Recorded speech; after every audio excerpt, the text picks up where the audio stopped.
السلام علیکم۔ سید سینٹر پر آپ سب کو خوش آمدید۔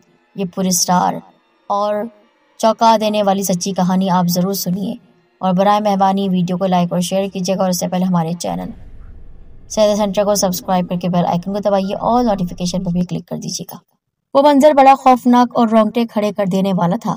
میرے جسم کے سارے بال کانٹوں کی طرح کھڑے ہو گئے تھے، اور ایک ٹھنڈی سی لہر پورے وجود میں اوپر سے نیچے تک دوڑ رہی تھی۔ یہ مئی کے شروع کا مہینہ تھا، اور گرمیوں نے ابھی سے اپنا اشتعال اور شدت دکھانا شروع کر دی تھی۔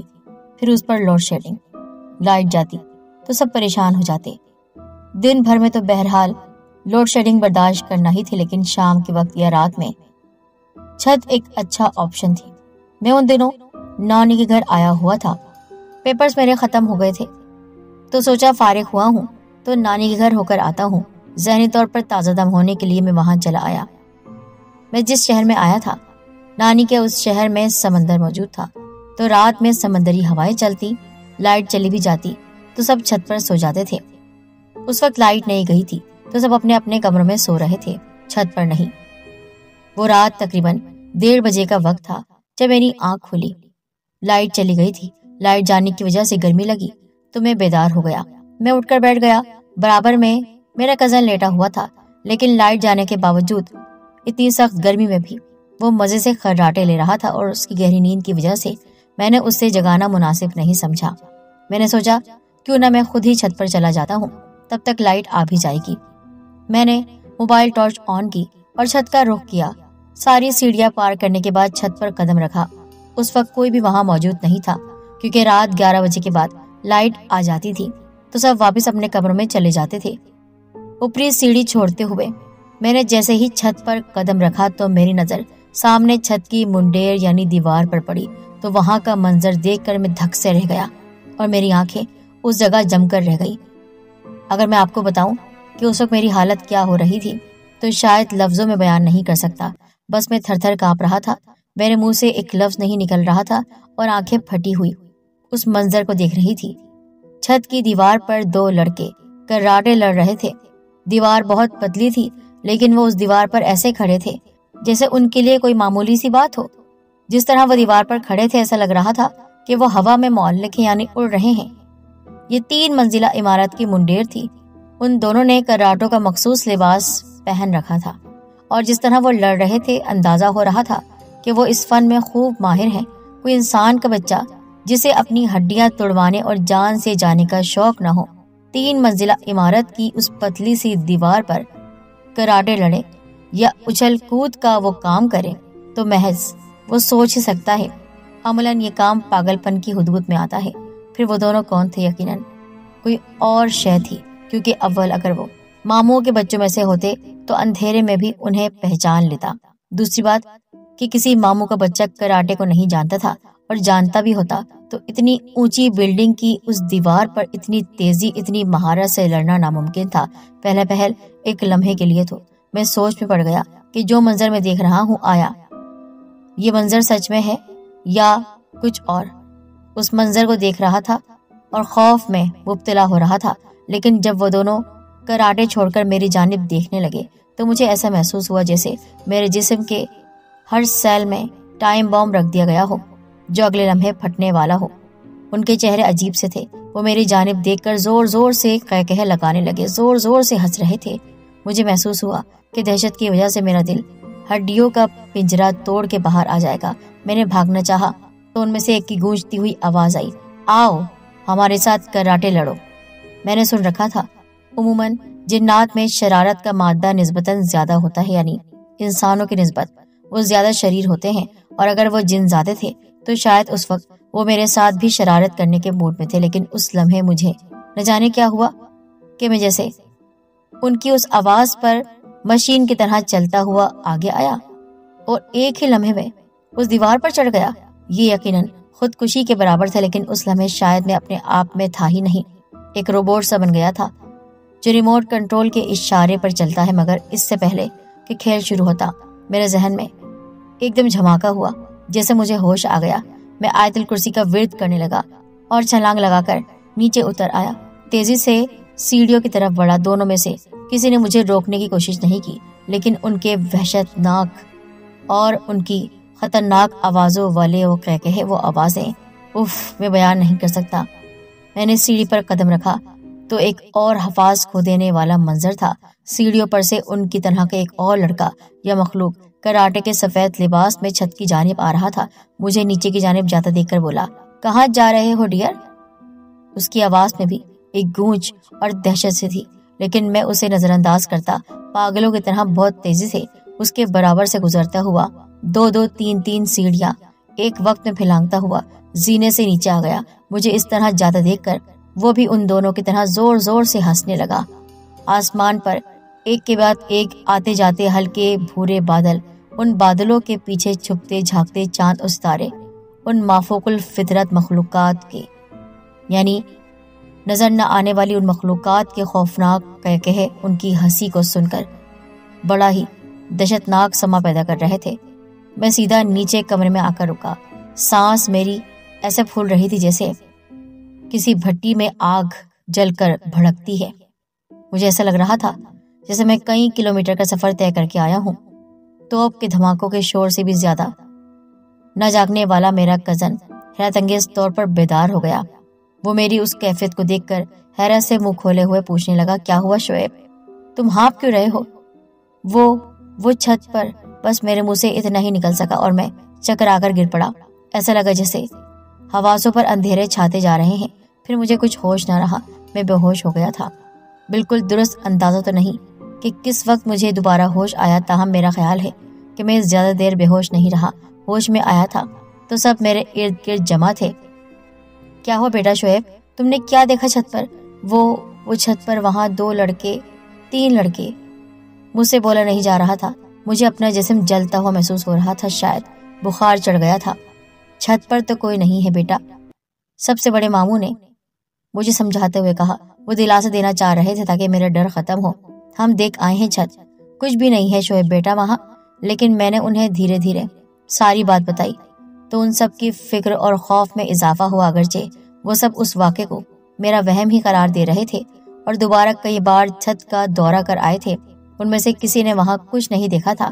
سب نے مجھے بھی دوبارہ چھت پر چلنے کی رائے دی تاکہ میرا وہم دور ہو جائے، لیکن میں نے انکار کر دیا۔ پھر اس کے بعد 2 دن تک میں بخار میں مبتلا رہا۔ بخار اترا تو میں مزید وہاں رکا نہیں اور اپنے گھر آ گیا۔ جو کچھ میرے ساتھ پیش آیا اسے میں ہرگز اپنا وہم قرار نہیں دے سکتا تھا، لیکن اس واقعے کا کوئی بھی عقلی پہلو بیان کرنا ٹھیک نہیں تھا۔ کوئی بھی یقین نہیں کرتا۔ نانی کے گھر والے وہاں عرصہ دراز سے رہ رہے تھے اور ایسا واقعہ کسی کے ساتھ اب تک پیش نہیں آیا تھا، یعنی اب تک کسی بھی بچے یا لڑکے کے ساتھ ایسا نہیں ہوا تھا۔ تو وہ کیسے یقین کرتے؟ ان سب نے تو اسے میرا وہم ہی ٹھہرایا، لیکن ایسا نہیں تھا۔ مجھے یقین تھا کہ اس وقت میرا ٹکراؤ جن کے ساتھ ہوا وہ غیر انسانی مخلوق ہی تھی۔ تینوں جن زادے تھے یا کوئی اور مخلوق، کیونکہ اللہ تعالیٰ کی مخلوق تو بے شمار ہیں، صرف جنات ہی نہیں، نوری ناری نہ جانے کون کون سی مخلوقات ہیں اس دنیا میں۔ وہ صرف 3 ہی تھے جو وہاں پر بسیرا کیے ہوئے تھے، یا ان کی تعداد زیادہ تھی؟ وہ اتفاقاً یا وقتی طور پر وہاں آئے تھے یا مستقل انہوں نے ڈیرا ڈالا ہوا تھا؟ یہ سب سوالات اپنی جگہ تھے اور ان کا جواب معلوم کرنا بھی اہم تھا، مگر یہ بات میرے نزدیک طے شدہ تھی کہ جو کچھ میں نے دیکھا وہ نظر کا دھوکہ یا خیالات کی کوئی جنگ نہیں تھی، کوئی فریب نہیں تھا کہ اندھیرے میں نے کچھ دیکھ لیا، شبیہ بنا لی، امیج بنا لی کہ دیکھو یہ درخت کھڑا ہوا ہے اور ایسا لگ رہا ہے۔ درخت نہیں، کوئی اور مخلوق ہے۔ وہ ہل رہے تھے، باقاعدہ اڑ رہے تھے، میرے ساتھ کھڑے ہوئے تھے، میرے پاس سے گزرا تھا وہ۔ بہرحال اس واقعے کو کئی دن گزر گئے، میں نے اپنے معمولات میں خود کو مصروف کر لیا۔ دن یوں ہی تیزی سے گزرتے جا رہے تھے اور وہ واقعہ میرے ذہن سے گم ہو گیا۔ لیکن پھر ایک روز چکا دینے والی بات ہوئی۔ اس رات میں اپنے دوست وقار کے گھر سے واپس آ رہا تھا۔ میں وقار کے گھر عموماً بائک پر آتا ہوں، لیکن دراصل اس وقت میں رات کا کھانا کھا کر گھر سے نکلا تھا۔ ارادہ چہل قدمی کا تھا، اس لیے بائک نہیں اٹھائی تھی۔ میں وقار کے گھر پہنچا تو عشاء کی اذان ہو چکی تھی۔ ہم دونوں نے قریبی مسجد میں نماز ادا کی۔ ملاقات کے بعد میں نے اس سے رخصت کی اجازت لی اور واپس چل پڑا۔ اگرچہ وقار نے مجھے گھر چھوڑنے کی پیشکش کی تھی، لیکن مجھے اسے زحمت دینا اچھا نہیں لگا۔ گھر تک کا راستہ 15 منٹ کا تھا۔ میں شارٹ کٹ لیتے ہوئے اس راستے پر مڑ گیا جہاں لوگوں کی اتنی آمد و رفت نہیں ہوتی۔ روشنی کا کوئی خاص انتظام نہیں تھا، موبائل وغیرہ چھننے کا خدشہ رہتا تھا، اس لیے چلنے والے اس راستے سے گزرتے نہیں تھے، لیکن نہ جانے کیوں میں وہاں پر چل پڑا، شاید جلدی پہنچنا تھا گھر۔ اب سڑک اس وقت سنسان ہو رہی تھی، اکا دکا کہیں کوئی لائٹ جلتی نظر آ رہی تھی جس کی کرنیں اندھیروں کے سامنے بالکل بیکار تھیں، یعنی نہ ہونے کے برابر تھی روشنی۔ جب میں سڑک کے بیچ پہنچا تو اچانک بائک کا شور سنائی دیا جو آہستہ آہستہ بڑھتی جا رہی تھی، یعنی بائک میری سمت آ رہی تھی جس جانب میں چل رہا تھا۔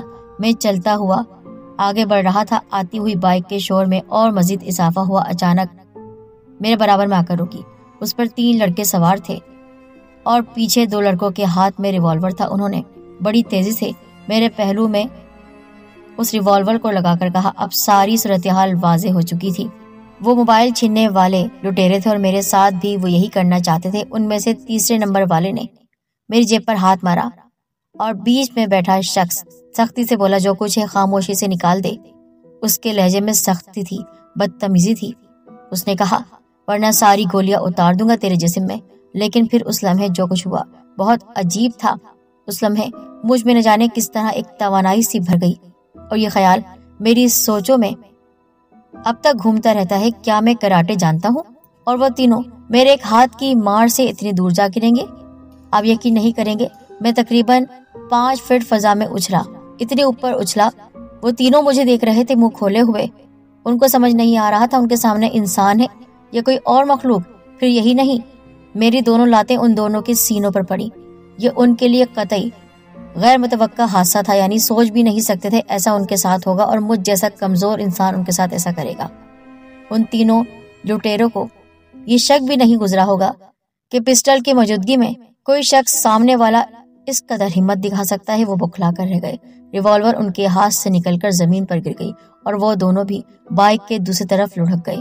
اس صورتحال میں پہلے لڑکے نے جو بائک چلا کے لایا تھا اپنا ریوالور نکالنے کی کوشش کی، لیکن میں نے سیدھے ہاتھ کی ہتھیلی سے اس کی گدی پر وار کیا اور الٹے ہاتھ سے وہ پسٹل جھپٹ لیا جسے نکال کے وہ مجھ پر فائر کرنا چاہتا تھا۔ اتنے میں وہ دونوں سنبھل چکے تھے اور اپنے ریوالور کی طرف لپک رہے تھے۔ دیکھ کر میں نے ان کے ساتھی کو اٹھا کر ان پر دے مارا۔ اس سے پہلے مجھ میں اتنی طاقت اور اتنی زیادہ پھرتی تھی ہی نہیں، لیکن اس وقت نامعلوم کس طرح مجھ میں اتنی قوت اور مہارت آ گئی۔ اس وقت میں خود کو 7ویں آسمان پر محسوس کر رہا تھا۔ حیرت ہو رہی تھی کہ میں اور آج اس طرح میرے دل میں ذرہ برابر ڈر نہیں۔ میں اپنے پیر کی ٹھوکر سے دونوں ریوالور کو دور کر کے اپنے ہاتھ میں ایک اور پسٹل کو تان کر ان سے بولنے لگا، اب تم کو پتہ چلے گا کب نصیبو۔ میں نے ایک لات ان تینوں کے رسید کی کہ وہ بلبلا گئے۔ وہ تینوں اب کچھ کرنے کی پوزیشن میں نہیں تھے۔ حیرانی، پریشانی، مایوسی، کیا کچھ نہیں تھا ان کے ساتھ۔ اللہ کی مخلوق کو لوٹتے ہو، ناحق پریشان کرتے ہو، اٹھو چلو تھانے، اب تھانے دار تمہارا بھرتا بنائے گا، اگر تھانے دار نے تمہیں چھوڑ دیا تو میں تمہاری سلاد بناؤں گا۔ بھائی ہمیں معاف کر دو۔ وہ لرز رہے تھے، ہکلا کر بول رہے تھے، ہمیں معاف کر دو، ہم سے غلطی ہو گئی، ہم اب کسی کو نہیں لوٹیں گے، ہمیں چھوڑ دو بھائی۔ چھوڑنے کی التجا تو وہ لوگ بھی کرتے ہیں جن کی تم حلال کمائی لوٹتے ہو، لیکن اس وقت تمہیں ان پر ترس نہیں آتا۔ اب تم پھنس گئے ہو، وقفات عمل ہے دنیا، اٹھو ورنہ گولی چلا دوں گا۔ چاروں نچار وہ اٹھ کھڑے ہوئے۔ پھر اس معاملے کا میں نے انجام کیا آپ جانتے ہیں؟ پھر ان کے ساتھ میں نے وہ کیا جو ایک عام شہری کبھی نہیں کر سکتا۔ میں انہیں پولیس اسٹیشن لے گیا اور وہاں پر جا کر پولیس والوں نے جب ان تینوں کو دیکھا تو کہا، ارے کیا ہو گیا، ایک بار تو لوٹا ہے، چلو چھوڑ دو۔ میں پولیس سے بھی نہیں ڈرا، پولیس کے سامنے سینہ تان کر کھڑا ہو گیا۔ اگر تم نے ان تینوں کو چھوڑا اور اگر تم نے کسی عام شہری کو لوٹتے ہوئے دیکھا تو یاد رکھنا کہ میں تمہیں بھی نہیں چھوڑوں گا۔ وہ بھی پریشان ہو گیا تھا اور مزے کی بات اس نے میرے ساتھ کچھ بھی نہیں کیا۔ ان تینوں کو جیل میں ڈلوا کر وہ وہاں سے باہر آ گیا تھا۔ مجھے سمجھ نہیں آ رہا تھا کہ یکایک کراٹوں کا ماہر کیسے بن گیا۔ اس وقت جس مہارت سے میں نے ان چوروں کا مقابلہ کیا تھا وہ اس شخص کے لیے ناممکن تھا جو کہ کبھی عام حالات میں کسی کو ایک تھپڑ بھی نہیں مار سکتا تھا، عام حالات میں کسی کے ساتھ لڑ بھی نہیں سکتا تھا۔ اس چھت والے واقعے سے پہلے میری ایک 8 مرتبہ لڑائیاں بھی ہوئیں، لیکن ہمیشہ مجھے شکست ہوئی کیونکہ میں کمزور تھا۔ سامنے والا مجھ پر ہنستا تھا، زور زور سے ہنستا تھا، لیکن اس چھت والے واقعے کے بعد تو ایسا لگا جیسے میں ہیرو بن گیا